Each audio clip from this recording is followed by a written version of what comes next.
Hello, Psychic Andrew Warnes. How are you? Today I want to talk about monkey mind. Okay, we've all got it. That's that overthinking mind. That person who overthinks all the time, and everybody does it.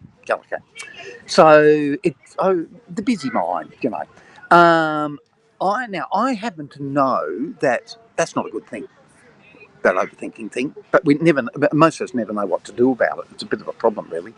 So I find that it's paramount to me to actually do something about it if I can. Okay, and I work on myself quite consistently whenever I can, which is a good thing. Okay, so let me give you an example of what I'm talking about here. It's probably the best thing. So I am doing some work on my website, and essentially all I'm doing is so Google likes me a lot more, and that's all. So I'll be working away, an email comes through, tweet or beep, whatever, an email. What do? I'm distracted. I go for it. Or my phone rings also, or there's a text on my phone or something like that. Doesn't matter what it is, but I know I'm very, very good at actually being distracted to go and get that. As soon as that happens, my mind goes click and I'm completely frustrated again. I thought, I lost it. I don't know.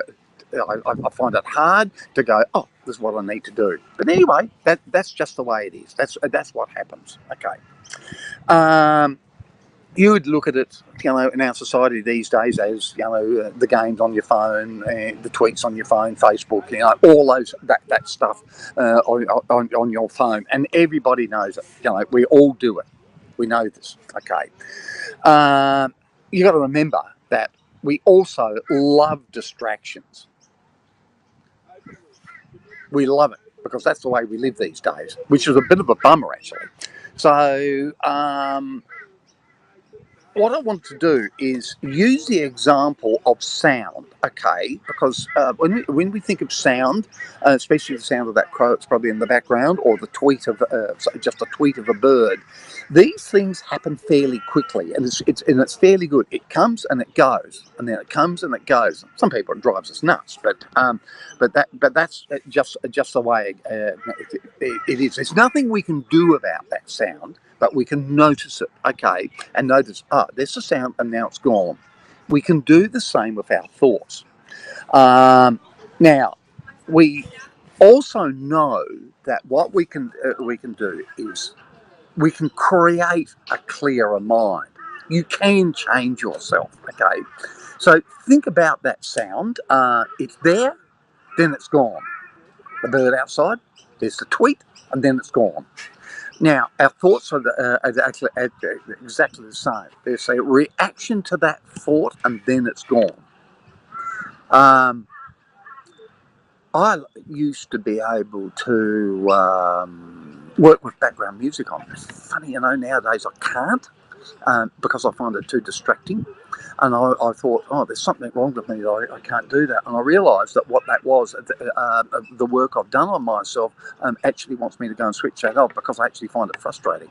And I thought, oh, hang on, that's a good thing. So we've got to be careful what we do here. So. Uh,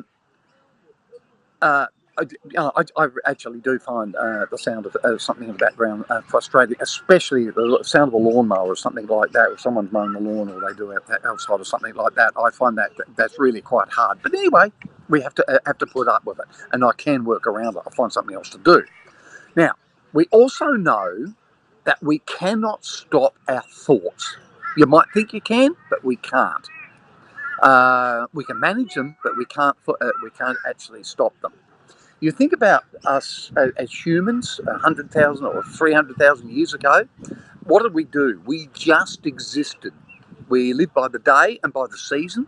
We hunted when we're hungry, and we built a fire or whatever, and that's about all. It was actually a very, very simple life.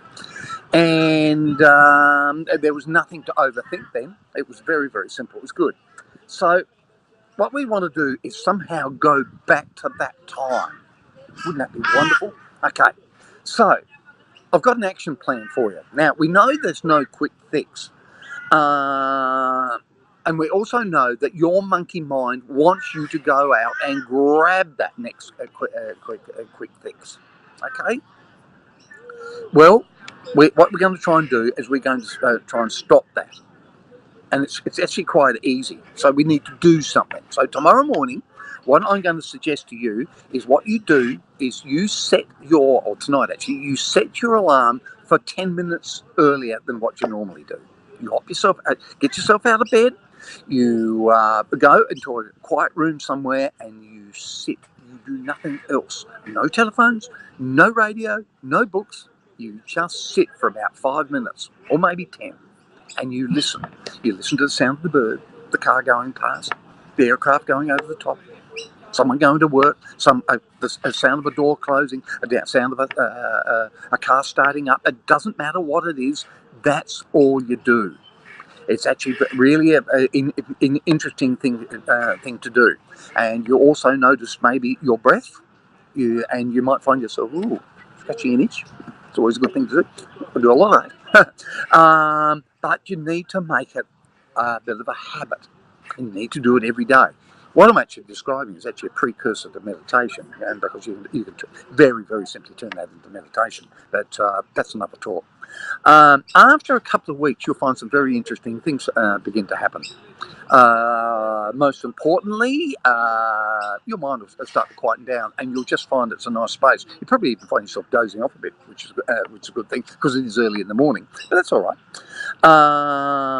You'll also find that your monkey mind is becoming a clear mind, and during the daytime, you'll find yourself very, very gradually being in a space to be conscious of what your monkey mind is about, and you'll start to do something instead of grabbing a phone, the impulse of grabbing a phone when it rings, or the text message and looking at it straight away. You'll do something about it.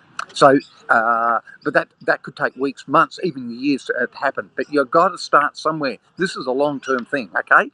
So that's your lot, and you enjoy it and do it. It's really good for you. Okay, all the best.